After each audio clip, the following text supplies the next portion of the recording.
Positive vibes श्रृंखला का आज 35वां दिन और आज 35वें दिन हम कुछ सकारात्मक बातें, कुछ सकारात्मक विषय लेकर आपके सामने फिर हाजिर हुए हैं। श्रृंखला की शुरुआत हम प्रार्थना से करेंगे। गुरुवार भी है तो धर्म बहन आज गुरुवार के संदर्भ में कौन सी प्रार्थना करवाने वाले हैं ये बताइए। आज हम गुरुदेव को याद करके गुरु स्तोत्र में से 3 श्लोक लिए हैं और वो प्रेयर के रूप में हम करेंगे। ज्ञान शक्ति समारूढ़ तत्वमाला विभूषित मुक्ति मुक्ति प्रदाता च तस्मै श्री गुरुवे नमः। अनेक जन्म संप्राप्त कर्म बंध विदाहिने आत्मज्ञान प्रदानेन तस्मै श्री गुरुवे नमः। शोषणं भव सिन्धोस्व नापन सार संपद गुरुपादोदकं सम्यक तस्मै श्री गुरुवे नमः।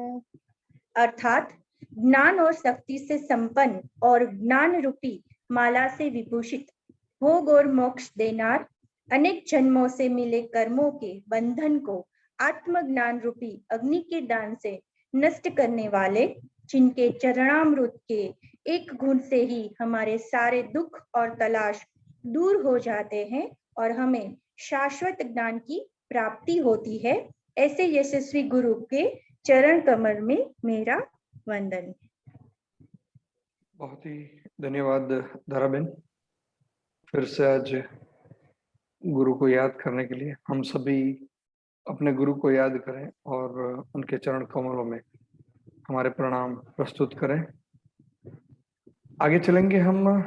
ग्रह परिचय की श्रृंखला हमारी चल रही है। वैसा देखा जाए तो विश्व भूगर्भ जल दिवस है और कुछ ग्रहों पर जल होता है। हर रोज ये शारदा बहनों में लेके आते हैं, इस ग्रह पर जल है, उस ग्रह पर जल नहीं है, चंद्र पर जल है या नहीं है, मंगल पर जल है या नहीं है, ऐसे विषय हमारे सामने आ रहे हैं। साथ ही साथ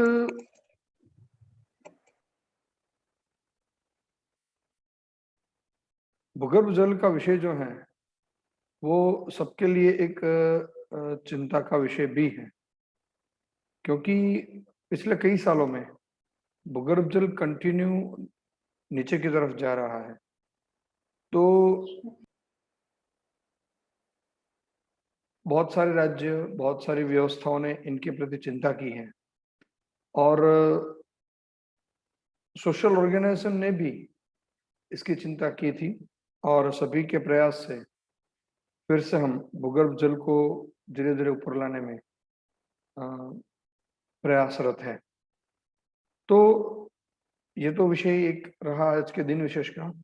तो शारदा बहन, आज आप कौन से ग्रह की बात करने वाले हैं और उसमें भूगर्भ जल है या नहीं है, ये भी साथ में बता दें। सर, मैं आज नेपच्यून और प्लूटो 2 ग्रह के बारे में बात करती हूँ, लेकिन मैं हमारे जो ज्ञानी श्रोतागण है उसके लिए भी आज ये भूगर्भ जल की आपने बात छेड़ी ही है, तो पृथ्वी का जो विषय है, क्योंकि कल मैं बताने वाली थी पृथ्वी के बारे में, लेकिन कल हमारी और एक योग टीम है वो अपना प्रोग्राम है पेश कर रही है, तो इतना हमारा ज्ञानी जो श्रोतागण है उसके लिए कल पृथ्वी के बारे में या भूगर्भ जल के बारे में 2 विषय है उनके पास।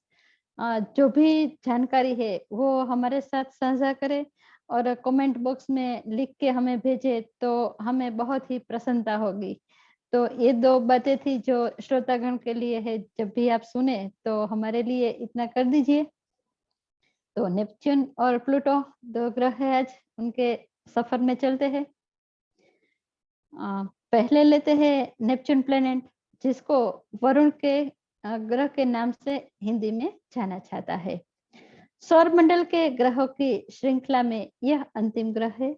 इस ग्रह को सौर मंडल का सबसे ठंडा ग्रह भी माना जाता है। नेपच्यून प्लेनेट के गठन में स्थानीय गति संचरण, जीवन के अस्तित्व इत्यादि से जुड़े बहुत से रोचक तथ्य विज्ञान द्वारा जाने गए हैं, जो इस ग्रह को अन्य सभी ग्रहों से अलग बनाता है।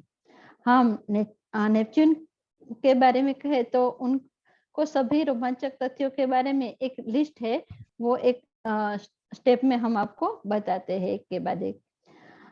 व्यास के मामले में चौथा और सबसे बड़ा ग्रह है, और द्रव्य के मामले में तीसरा सबसे बड़ा ग्रह है। यह पृथ्वी से अधिक दूरी के कारण नरी आंखों से आकाश में देखा नहीं जा सकता। नेपच्यून को सूर्य के चारों ओर अपनी कक्षा पूरी करने में 165 पृथ्वीय वर्ष लगते हैं। वरुण ग्रह की चुंबकीय क्षेत्र पृथ्वी की तुलना में 27 गुना अधिक शक्तिशाली है। नेपच्यून प्लेनेट का रंग गहरा नीला है, जो इस ग्रह के मीथेन गैस की उपस्थिति के कारण है। नेपच्यून ग्रह में बृहस्पति के बाद सौर मंडल का दूसरा सबसे बड़ा गुरुत्वाकर्षण बल है। वरुण ग्रह में चंद्रमाओं की कुल संख्या 13 है।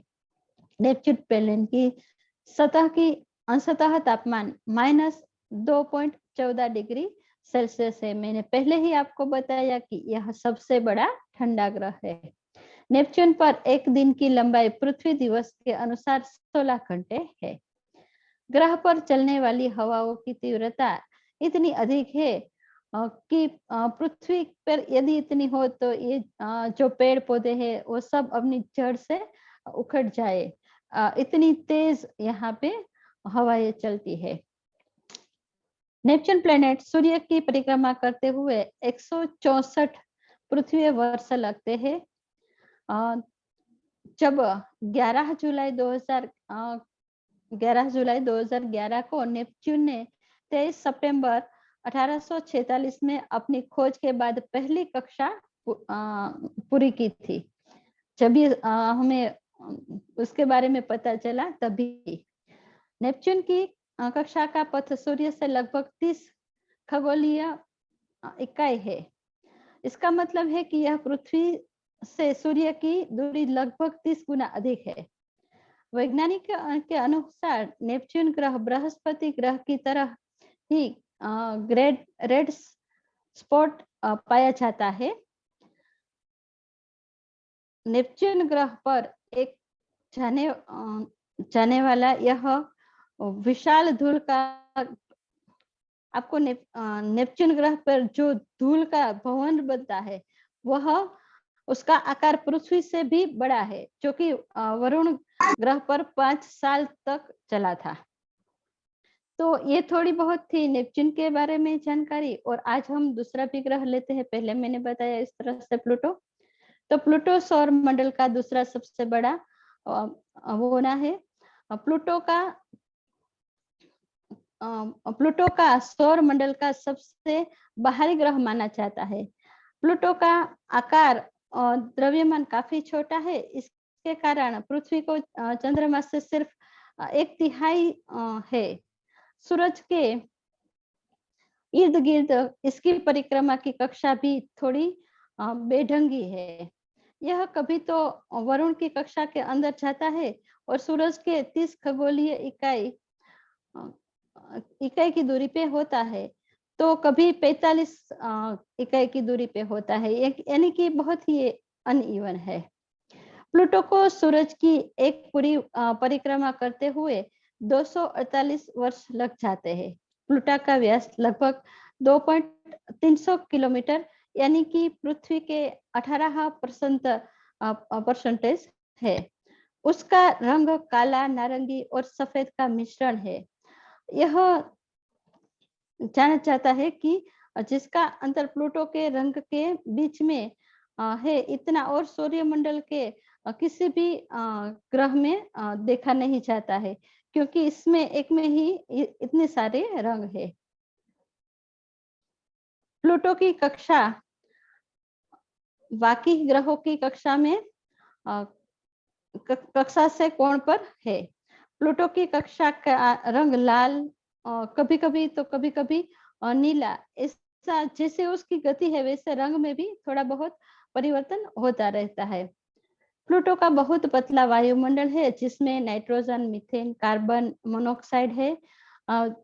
जब प्लूटो परिक्रमा करते हुए सूरज से दूर जाता है तो उस पर उसके पर जो बर्फ की बन जाती है परत, वह गैस के रूप में होकर पिघल जाती है और वायुमंडल के अंदर प्रसरित हो जाती है।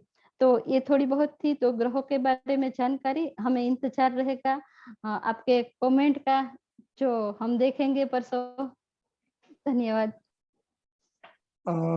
धन्यवाद शारदा बहन, आपने सभी हमारे YouTube चैनल के सब्सक्राइबर और हमारे जो जितने भी सुनने वाले हैं, लाइव सुनने वाले, सबके लिए आपने क्विज रखी है और शायद ये अच्छी भी है। हम जिस ग्रह पर रहते हैं उसके बारे में हम कितना जानते हैं, और आप जितना जान रहे हो उतना आप जो है कमेंट बॉक्स में लिख के भेजें। छोटी छोटी इन्फॉर्मेशन होगी, फिर भी आप भेजेंगे तो हमें भी अच्छा लगेगा। तो धन्यवाद शारदा बहन, ये विषय आपने रखा।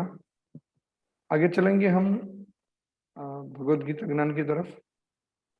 तीसरे अध्याय के कुछ श्लोक आज फिर से हम सुनेंगे अनीता बहन से। तो अनीता बहन, कौन से श्लोक हैं ये जरा बताएं आप।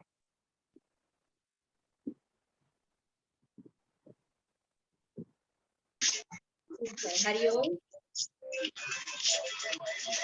आज हम कर्मयोग में ही आगे बढ़ेंगे। कर्मयोग अध्याय 3, श्लोक 37, 38 और 39। तीनों श्लोक में भगवान रजोगुण की बात करते हैं। तो आइए चलते हैं, इन तीनों श्लोकों का पठन करें और उनके भावार्थ को समझने का, जानने का प्रयास करें।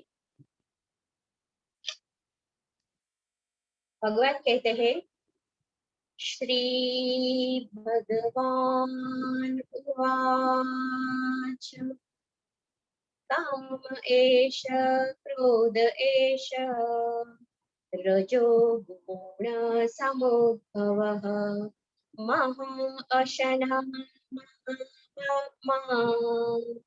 वेत्ति एनम् इह वेरिणम् द्रुमेणाव्रियते वाहनिः यथा आदर्शो मलिनः च यथोल्बेनावृतो गर्भसः तथा तेन इदम् आवृतं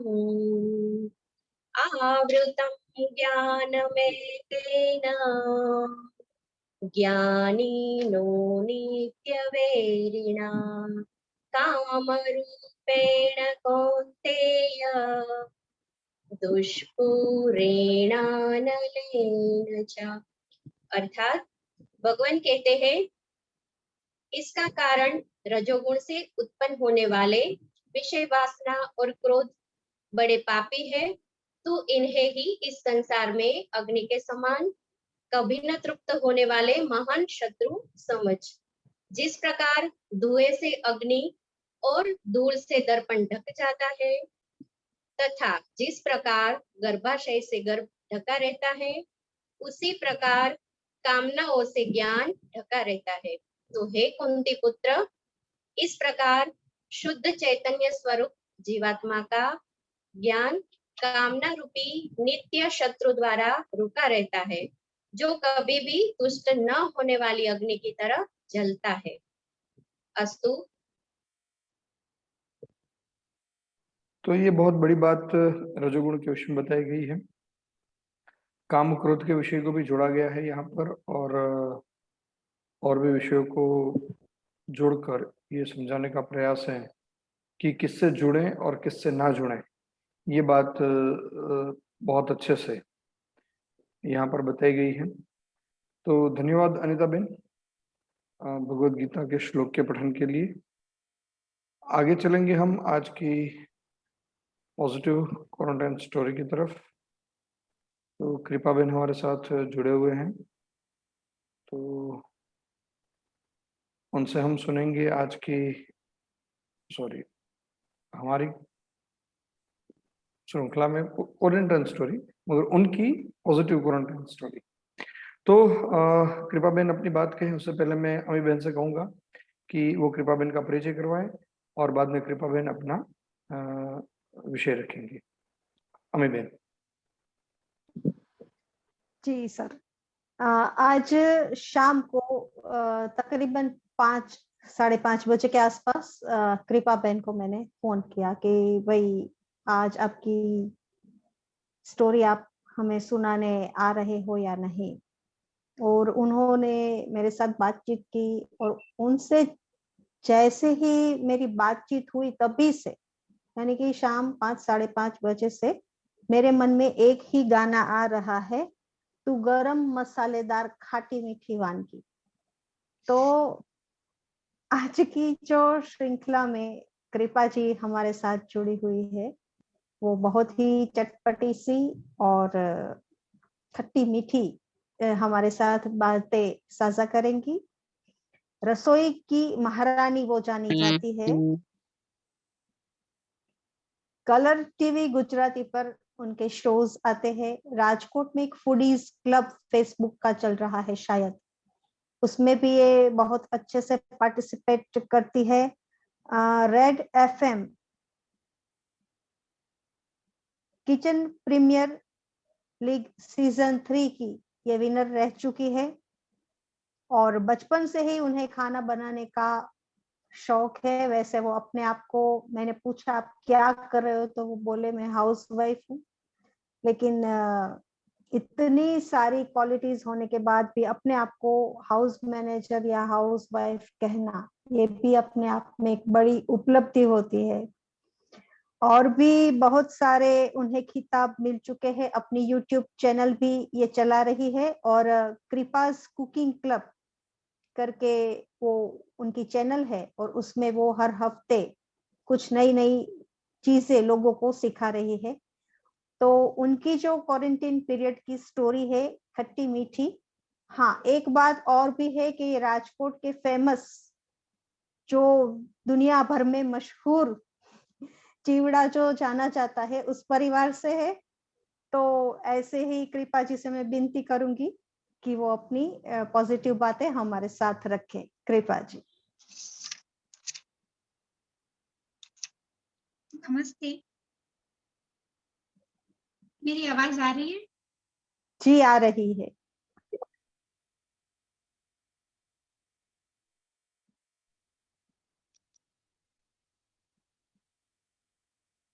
नमस्ते, आप सबको प्रणाम। मैं कृपा चोटे, कुकिंग एक्सपर्ट, आप सब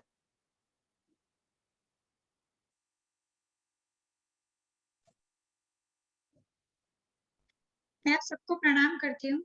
मैं कृपा चोटे, कुकिंग एक्सपर्ट। आशा करती हूँ कि आप सब अपने घर में स्वस्थ और खुश हैं।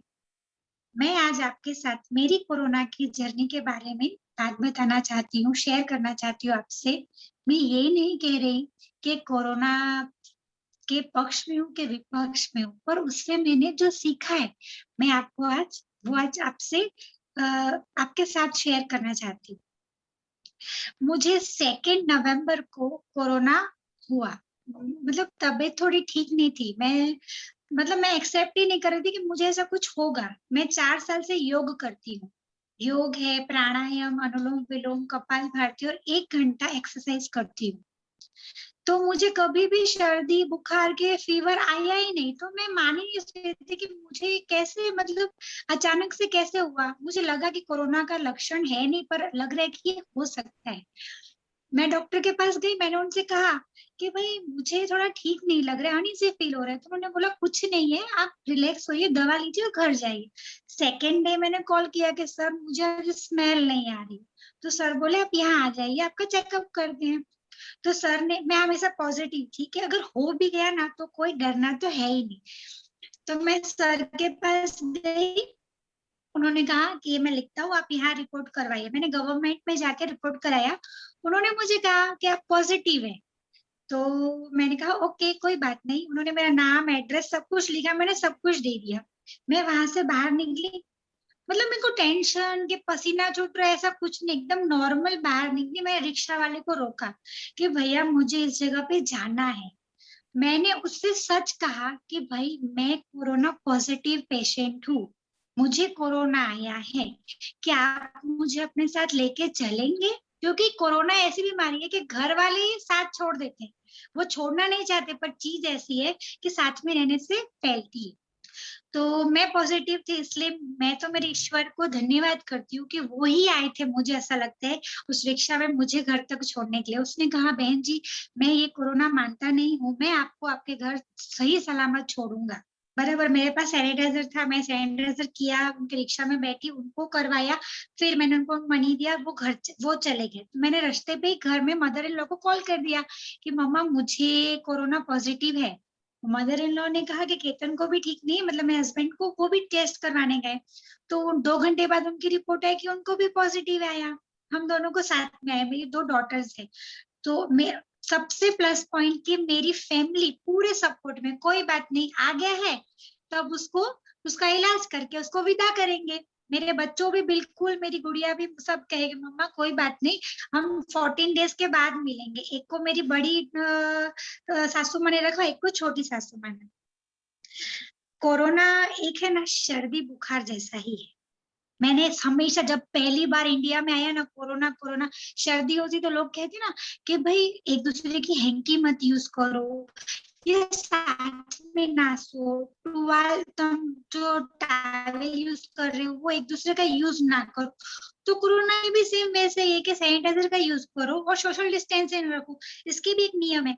ये सब पालन करते हुए भी मुझे आ गया तो कोई बात नहीं, भाई आ गया तो आ गया।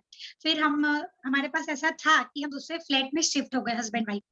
तो 2 दिन जो थे स्टार्टिंग के वो थोड़े मतलब समझो ना थोड़े अनईजी थे, बहुत ज्यादा हमें मतलब फीवर था और मजा नहीं आ रही थी। वो 2 दिन मैं 16-16 घंटे सोई। एक दिन तो मुझे लगा कि इतना कैसे मैं सो रही हूँ। फिर मैं पॉजिटिव रहती हूँ, मैंने अपने आप को मिरर में देखा और बात किया कि मैं एक हाउसवाइफ हूँ, बच्चों के लिए स्कूल जाते हैं तो उठती हूँ, सास ससुर का ख्याल रखना, बहुत सारे, और साथ में मेरी कुकिंग का करती रहती हूँ कुछ ना कुछ। तो मेरे शरीर को आराम मिला 16 घंटा। मैंने ये सोचा एक हाउसवाइफ कभी 16 घंटा सो नहीं सकती, सुबह 8 बजे उठो, 6 बजे उठो, उसके पास कितनी सारी रिस्पॉन्सिबिलिटी होती ना। तो इसमें भी मैंने मेरी बॉडी को कहा कि नहीं, आराम नहीं हुआ तो बहुत टाइम से, इसलिए हम 16-16 घंटे 2 दिन सो गए, तो कोई उसमें पछतावा नहीं रखा मैंने कि नहीं अच्छा हुआ। फिर डॉक्टर ने कहा था कि आपको भाई तीखा नहीं खाना है, पानी ज्यादा पीना है, प्रोटीन वाला करना है, लेना है खाने में, मेडिसिन हमने ली, सब कुछ टाइम से था। फिर तीसरे दिन हमने हमारा फिर से योगा चालू कर दिया रूटीन में, प्राणायाम, अनुलोम विलोम में। हमको वॉकिंग करने बोला था डॉक्टर ने कि आपको वॉकिंग करनी है, खाना खाने के बाद है, सुबह उठ, तो हम जो रूम में थे वहीं पे वॉक करते थे। फिर और एक अच्छी बात जो हुई, मुझे लिखना थोड़ा कम पसंद था और पढ़ना थोड़ा कम पसंद था, रीडिंग करना। और मुझे मेरे घर वाले सब लोग बहुत कहते थे कि तू लिख, तू पढ़, आगे चल जाएगी करके। तो क्वारंटाइन के समय में मैंने अपनी रेसिपीज लिखी, मैंने मेरी बुक बनाई। फिर मैंने कभी लाइफ में सीरीज नहीं देखी थी, ये सीरीज क्या होती है मुझे नहीं पता था। मेरी एक फ्रेंड ने मुझे कहा कि तू सीरीज देख, मैंने वो देखा। मैं और मेरे हस्बैंड एक दूसरे के करीब आए, क्या उन्होंने मुझे अपने बारे में, लाइफ के बारे में बताया, मैंने उन्हें बहुत कुछ बताया कि मैं ये करना चाहती हूँ, मैं ये फील्ड में आगे बढ़ना चाहती हूँ। तो कोरोना के बाद मैं सोशल मीडिया में आगे आई, जो मैंने रेसिपीज लिखी, मुझे अपने ऊपर एक आत्मविश्वास आया कि नहीं मैं कुछ कर सकती चाहती हूँ। हाँ, और कोरोना के दरमियान मैंने कुकिंग भी की। डॉक्टर्स ने कहा कि तुम अपना खुद का बना के खा सकते हो, उसमें कोई प्रॉब्लम नहीं है। तो जब 4-5 दिन बाद मुझे थोड़ा रिकवरी आई तो मैंने कुकिंग किया और हमने खाए साथ में, खुद ही बना के थोड़ा बहुत। ऐसे बहुत कुछ सारी चीजें की। और डॉक्टर्स के गाइडलाइंस मैंने माने कि भाई आपको दवाई लेनी है, आपको ये करना है, ये करना है, ये सब कुछ मैंने देखा।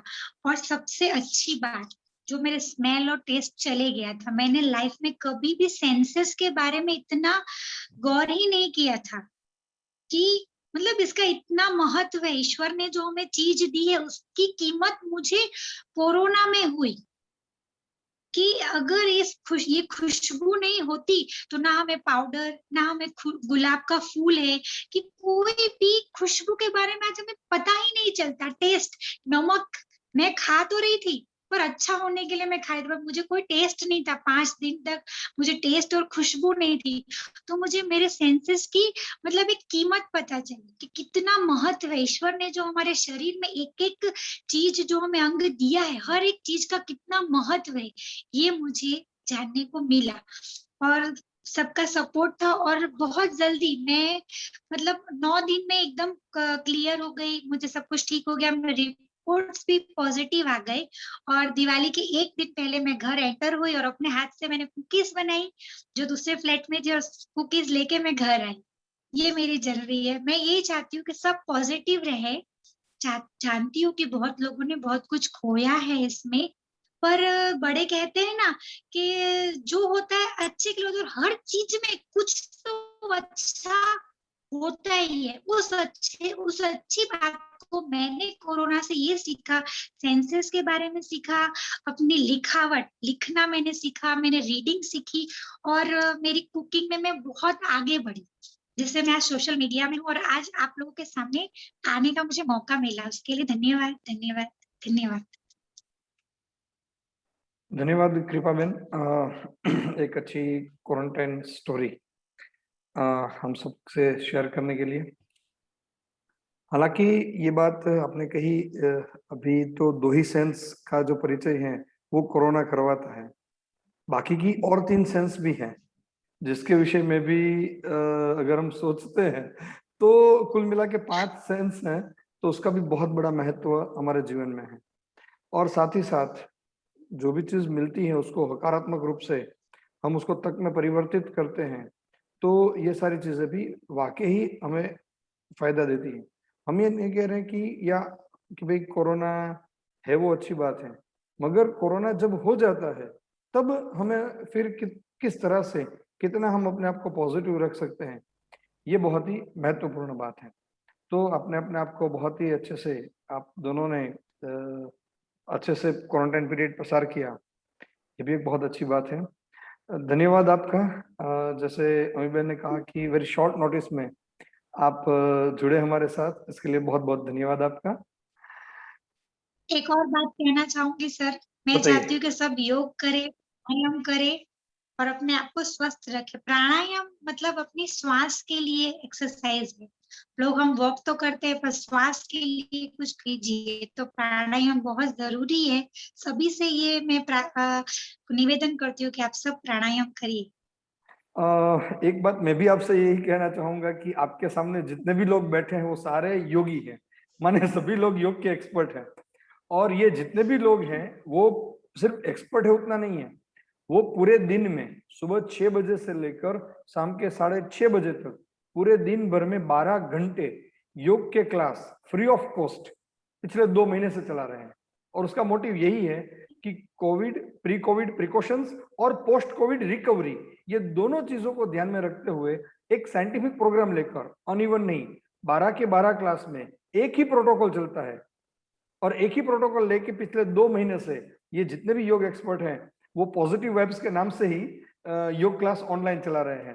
तो आपने जो कहा है वो क्या कहते हैं उसको, चरितार्थ ये सारे योग एक्सपर्ट कर रहे हैं, तो ये बहुत बड़ी बात है। नहीं, मैं तो कहती हूँ हमारा पूरा देश योग करे और आपके चैनल से आगे बढ़े। बहुत बहुत धन्यवाद। बहुत बहुत धन्यवाद आपका। आगे चलेंगे आज के पायदान में, अगले पायदान में। अमी बहन, बस आपके भरोसे एक नई स्टोरी है, तो बताइए कौन सी स्टोरी लेकर आप आज आप आए हुए हैं। आज अमावस्या है और शनि जयंती भी है, तो मैंने सोचा आज शनि देव की बात आप सभी के सामने रखूं और साथ में लक्ष्मी जी की भी बात में रखना चाहूंगी कि एक बार लक्ष्मी जी और शनि देव मिल गए रास्ते में, तो बातें करने लगे। बातों बातों में लक्ष्मी जी ने शनि देव से प्रश्न किया कि हे शनिदेव, मैं अपने प्रभाव से लोगों को धनवान बनाती हूँ और आप है कि उनका धन छीन लेते हैं और उसे दारिद्र बना देते हैं, आखिर आप ऐसा क्यों करते हैं? तो लक्ष्मी जी का यह प्रश्न सुना शनिदेव ने कहा कि हे माते, इसमें मेरा कोई दोष नहीं है। जो जीव स्वयं जानबूझकर अत्याचार और भ्रष्टाचार को आश्रय देते हैं और क्रूर कर्म कर दूसरों को रुलाते हैं तथा स्वयं हंसते हैं, उन्हें समय अनुसार दंड देने का कार्यभार परमात्मा ने मुझे सौंपा है। इसलिए मैं लोगों को उनके कर्मों के अनुसार दंड अवश्य देता हूं। तो लक्ष्मी जी बोली, मैं आपकी बात पर विश्वास नहीं करती। देखिए, मैं अभी एक निर्धन व्यक्ति को अपने प्रताप से धनवान और पुत्रवान बना देती हूँ। लक्ष्मी जी ने जैसा ही ऐसे बोला, एक निर्धन व्यक्ति वहां था, वो धनवान और पुत्रवान हो गया। अब लक्ष्मी जी ने कहा, मैंने तो अपना काम कर लिया, अब आप अपना काम कीजिए। शनिदेव ने उस व्यक्ति पर अपनी दृष्टि डाली। तत्काल वो धनवान व्यक्ति का धन, पुत्र सब नष्ट हो गए और वो पहले जैसा ही गरीब हो गया। लक्ष्मी जी तो चकित हो गई कि ये कैसे किया, आप विस्तार से बताइए। तो शनिदेव जी ने कहा कि हे मातेश्वरी, ये वही इंसान है वो जगह जगह पर आग लगाया करता था, महान अत्याचारी, पापी और निर्लज्ज जीव। उसके भाग्य में सुख संपत्ति का उपभोग कहाँ है? इसे तो अपने कुकर्म के भोग के लिए कई जन्मों तक भूखमरी और निर्धनता का सामना करना है। आपकी दया दृष्टि से वो एक क्षण के लिए तो धनवान बन गया, लेकिन उसके पूर्व कर्म इतने भयंकर थे कि उसका सारा वैभव देखते ही देखते समाप्त हो गया, क्योंकि कर्म ही प्रधान है और कर्म का फल भोगने के लिए सभी लोग बाध्य है। इसके दुष्कर्मों का फल देने के लिए मैंने इसे फिर से भिखारी बना दिया। इसमें मेरा कोई दोष नहीं, दोष तो उसके कर्म का है। शनिदेव जी आगे कहते हैं कि हे माता, ऐश्वर्य शुभकर्मी जीवों को ही प्राप्त होता है। जो लोग महान, सदाचारी, तपस्वी, परोपकारी और दान देने वाले होते हैं, जो सदा दूसरों की भलाई करते हैं, भगवान के भक्त होते हैं, वे ही अगले जन्म में ऐश्वर्यवान होते हैं। तो अनेक मनुष्य धन के लोभ में आ जाते हैं और फिर जीवन जीने के लिए कई तरह के गलत कर्म कर बैठते हैं, तो फिर उसका दूसरा जन्म भी बिगड़ जाता है। इस प्रकार शनिदेव के वचन सुनकर लक्ष्मी जी बहुत प्रसन्न हुई और बोली कि हे शनिदेव, आप धन्य है, वाकई प्रभु ने आपको बहुत बड़ी जिम्मेदारी सौंपी है। धन्यवाद। सही बात है मेरी बहन। सबसे अगर डरावने कोई देव हैं तो वो शनिदेव माने जाते हैं, और बहुत सारी कथानक उनके साथ जुड़ी हुई है, मगर वो ऐश्वर्य लेने वाले जैसे हैं वैसे ही ऐश्वर्य देने वाले भी हैं। अगर शनि महाराज की कृपा हो गई तो इतना ऐश्वर्य मिलता है कि व्यक्ति शायद उसको ले पाए या नहीं, ये भी एक प्रश्न खड़ा हो जाता है। तो जैसे हम कहते हैं हर बार, ये भी एक समय होता है, शनि भगवान की दृष्टि रहे और उनके आशीर्वाद बने रहे, या वो हमारे साथ हमारे कर्मों के फल को साझा करें। जो भी हो, हमें उनकी आराधना और उनके जो भगवान के द्वारा, ईश्वर के द्वारा उनको जो दी गई जिम्मेवारी है, उसका हमें सहर्ष स्वीकार करके उनकी भी उपासना हमें अच्छे से करनी चाहिए। धन्यवाद अमी बहन, आज एक शनि जयंती पर एक शनि भगवान के विषय में इतनी अच्छी आध्यात्मिक बातें करने के लिए। आगे हम चलेंगे क्योंकि ये सारी प्रस्तुति थी आज की पॉजिटिव वेब श्रृंखला की। तो धाराबेन से मैं आज विनती करूंगा कि पहले वो शांति मंत्र का पठन करें। धाराबेन।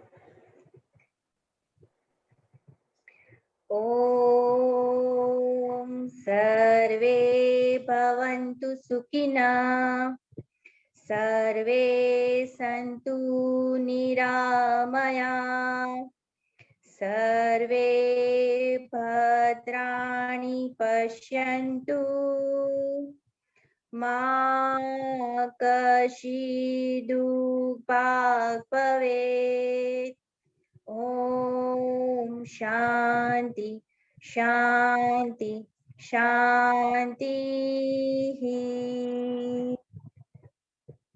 कल रात 9:30 बजे फिर से हम आपके सामने हाजिर होंगे। हमारी एक योग बैच के सारे सदस्य हैं, साधक हैं, वो अपनी पॉजिटिव बातों को साझा करेंगे आपके साथ। तो कल और एक नई हकारात्मक बातें होगी, हकारात्मक स्टोरी होगी और आप सभी लोग ऐसे ही हमारे साथ जुड़ेंगे, ऐसा हमारी आशा है। तो कल तक के लिए आप सभी लोग स्वस्थ रहें, सलामत रहें और हकारात्मक रहें। धन्यवाद।